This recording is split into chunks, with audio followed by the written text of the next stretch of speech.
শীতকালে বাড়িতে দই পাততে পারছেন না? আসুন দেখাই কিভাবে শীতকালে বাড়িতে দই পাতবেন।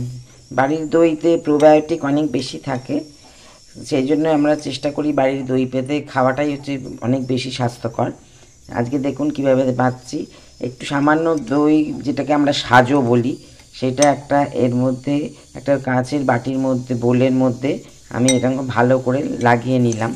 লাগিয়ে কিছুক্ষণ রেখে দেবো। তার আগে একটুখানি দইটাকে ফেটিয়ে নেব, নিয়ে রেখে দিয়েছি। আর আমি দুধটাকেও এরকম করে গরম করে নিয়েছি, পুরো গরম করে রেখেছি, এবং আঙুল ডুববে এরকম দুধ আমাকে দইয়ের মধ্যে দিতে হবে। এই রকম দুধ যাতে জাস্ট আঙুল ডুবে, সেই রকম বেশি গরম নয়, হালকা উষ্ণ গরম থাকবে, সেই রকম দুধ আমাকে এর মধ্যে ঢেলে দিতে হবে। আচ্ছা, এইবার আমি এই দুধ এর মধ্যে ঢেলে দিলাম, যতটা আমার প্রয়োজন সেইভাবেই আমাকে ওই সাজু যেটাকে বললাম সেটা নিতে হবে। এবার এতটাই আমি দুধ নিয়েছি দই পাতবো বলে, সেই জন্য আমি নিয়েছি মোটামুটি 2 চামচ মতো সাজু নিয়েছি। এটাকে আমি ভালো করে ফেটাবো, ভালো করে ফেটিয়ে ফেটিয়ে ফেটিয়ে খুব ভালো করে আমি এটাকে ফেনা করব একটা, এইভাবে ফেনা করবেন। বাড়ির পাতা দইয়ের মধ্যে গুণ অনেক বেশি আছে, অনেক বেশি। আমরা সেটা থেকে ভিটামিন, প্রোবায়োটিক অনেক বেশি পেতে পারি। আর দই তো শরীর পক্ষে খুবই ভালো, হাড়ের পক্ষে ভালো, প্রচুর পরিমাণে ক্যালসিয়াম আছে। এইভাবে আমি অনেকটা ফাটাবো। এই দেখুন আস্তে আস্তে আমার ফেনা হতে আরম্ভ করেছে। আর একটুখানি আমি ফেটিয়ে নেব, নেওয়ার পর আমি এটাকে বসিয়ে দেবো।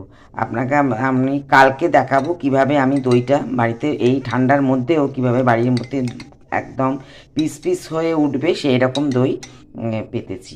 কালকে আবার আসছি দই পাতা দইটা নিয়ে।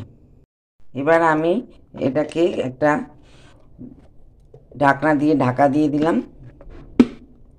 ঢাকা দেওয়ার পর এটাকে আমি একটা কাপড় দিয়ে ভালো করে ঢেকে রেখে দেবো, একদম পুরো কাপড় দিয়ে এটাকে ঢেকে দেবো, যাতে কোনোভাবেই ঠান্ডা বাতাসটা ঢুকতে না পারে। এইভাবে আমি রেখে দেবো একটা দিন।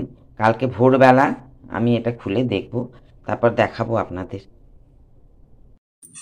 পরের দিন চলে এলাম, দেখুন কি সুন্দর আমার দই বসেছে, একেবারে চাপ চাপ দই হয়ে গেছে।